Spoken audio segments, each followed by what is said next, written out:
تیرا کلام رہے گا قائم پہاڑ جب نہ رہے خدایا، تیرے منہ کی ایک بات بھی ٹلے گی نہ چاہے کچھ بھی ہو، تیری مان دیے ہے زندہ سونے سے بھی قیمتی، میرا دل یہ دے گواہی ہے یہ کتاب عظیم، نازل کرے اپنا کلام شکستہ دلوں کو سکون ملے، تاریکی دور ہو میری راہیں روشن کر، دل اپنا کلام کثرت سے اے خدا بدل دے، رہائی دے کثرت سے پھل میں لاؤ، کلام رہے گا قائم پہاڑ جب نہ رہے خدایا، تیرے منہ کی ایک بات بھی ٹلے گی نہ چاہے کچھ بھی ہو۔ عزیز ناظرین، میں ایاد ظریف آپ تمام دیکھنے والوں کو ہمارے روز کے بائبلی مطالعاتی پروگرام کی نئی قسط میں خوش آمدید کہتا ہوں۔ آج کے پروگرام میں ہم عہد قدیم میں سے دوسرے سیموئیل کی کتاب اس کے 13ویں اور 14ویں باب کا مطالعہ کریں گے۔ ہم ابھی بھی اس تعلق سے بات کر رہے ہیں کہ داؤد نے وہی کاٹا جو اس نے بویا تھا۔ پروگرام کے آغاز سے پہلے میں خدا کے خادمین کو خوش آمدید کہنا چاہوں گا۔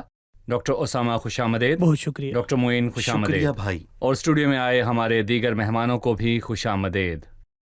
بھائی اسامہ، میرا خیال ہے کہ ہمارے ناظرین میں سے کوئی داؤد کے بارے میں یہ سوچے گا کہ جب ناتن اس کے پاس آیا اور اس نے توبہ کر کے اقرار کیا تو خدا کو اس کے بعد اسے معاف کر دینا چاہیے، تو خدا نے اس کے پھل کاٹنے پر اصرار کیوں کر کیا؟ ہمیں 3 باتیں ذہن میں رکھنی ہوں گی: بونا، کاٹنا اور ناگزیر۔ بونا، کاٹنا اور معیار، بونا، کاٹنا اور مقدار۔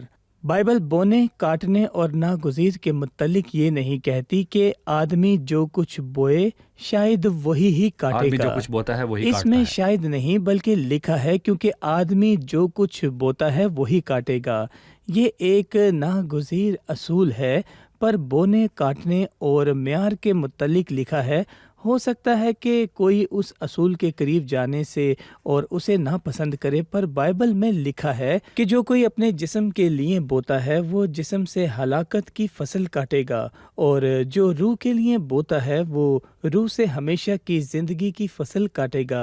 اگر ہم خداوند کے لیے محنت کریں تو ہم مقرر کردہ وقت میں فصل کاٹیں گے، اور بونے، کاٹنے اور مقدار کے مطابق لکھا ہے جو کوئی تھوڑا بوتا ہے وہ تھوڑا کاٹے گا، جو بہت بوتا ہے وہ بہت کاٹے گا۔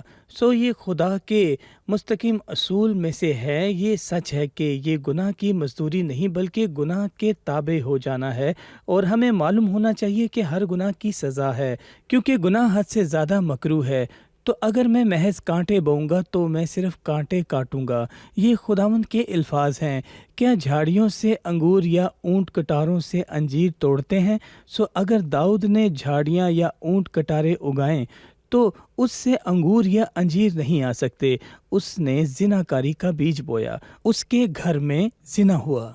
میں آپ سے ایک اور اصول جاننا چاہتا ہوں۔ اگر ہمارے ناظرین میں سے کوئی ہمیں سن رہا ہے اور کہتا ہے ہاں میں نے ماضی میں برے کام کیے، میں اس کا انکار نہیں کرتا، پر میں مسیح کو قبول کرتا ہوں۔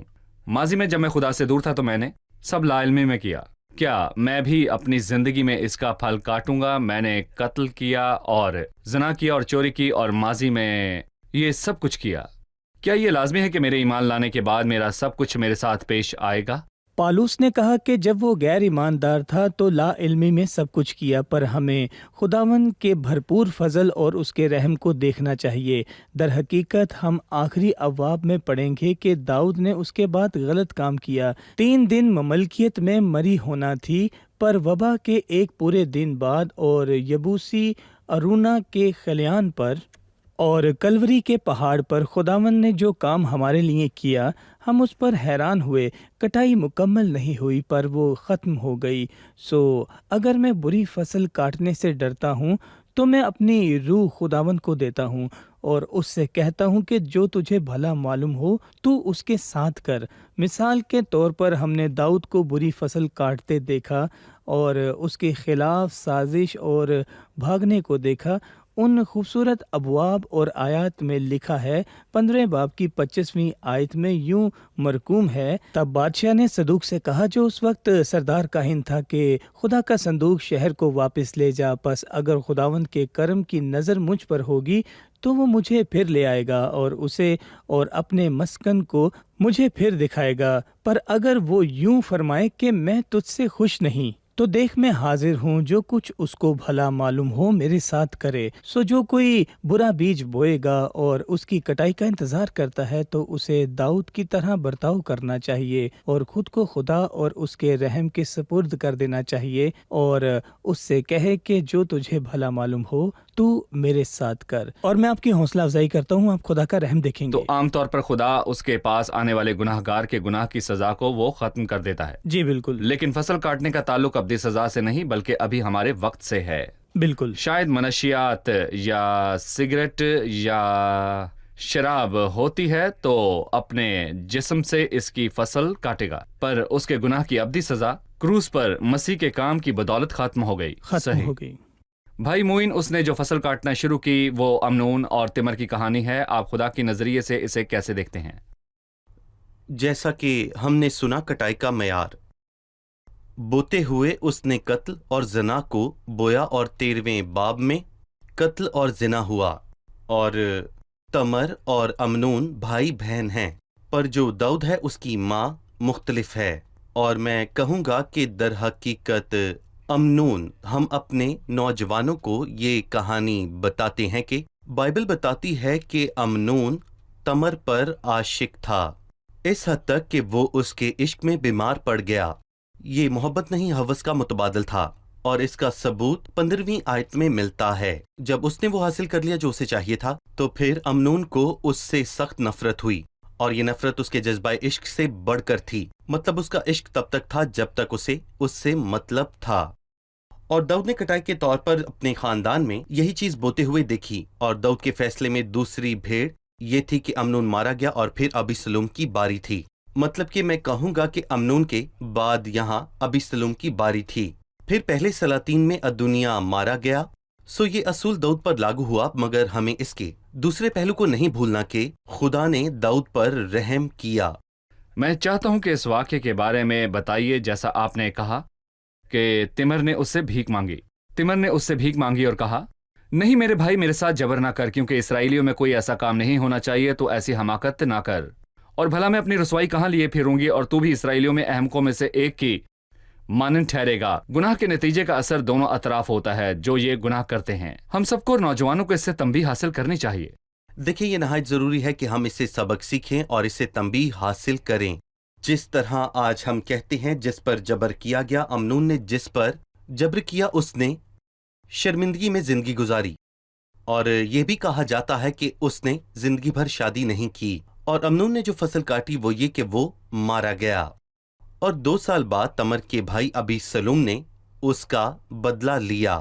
تو یہاں میں ان سب سے کہتا ہوں جو ابلیس کے دھوکے میں آ کر یہ خیال کرتے ہیں یہ محبت ہے، ایسا کچھ نہیں، یہ غلط اور ناپاک ہوس ہے جو نوجوانوں کو قابو کرتی ہیں۔ اور میں خاص کر کے نوجوان لڑکیوں کو کہوں گا، جب وہ اسے حاصل کر لے گا جسے وہ چاہتا ہے تو وہ اسے نکال دے گا۔ اس نے اپنے ملازم کو بلا کر اسے باہر نکلوا کر اندر سے چٹکنی لگا دی۔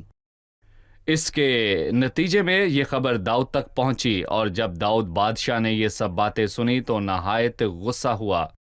اس کے بعد کچھ نہیں ہوا۔ اب ہم وقفہ لیں گے، اور وقفے کے بعد مہمانوں کے سوالات کے ساتھ حاضر ہوں گے۔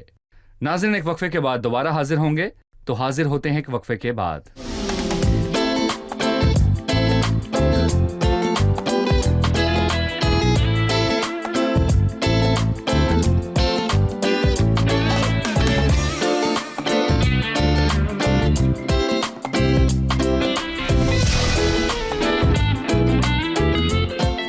خوش آمدید۔ آئیے بڑھتے ہیں اپنے مہمانوں کی جانب اور جانتے ہیں ان کا سوال۔ جی، جب داؤد کے بیٹے نے گناہ کیا تو اس کی جانب داؤد کے رد عمل پر ہم حیران ہوتے ہیں۔ وہ اس کے ساتھ سختی سے پیش نہیں آیا، بلکہ جب خبر سنی تو وہ اس پر غصہ ہوا۔ تو بتائیے یہ کیسا رد عمل تھا؟ تو آپ حیران ہیں؟ جی میں حیران ہوں۔ حیران؟ جی میں بھی حیران ہوں۔ داؤد کے گھرانے میں ایسا سانحہ کیسے ہو سکتا ہے؟ اور اس نے صرف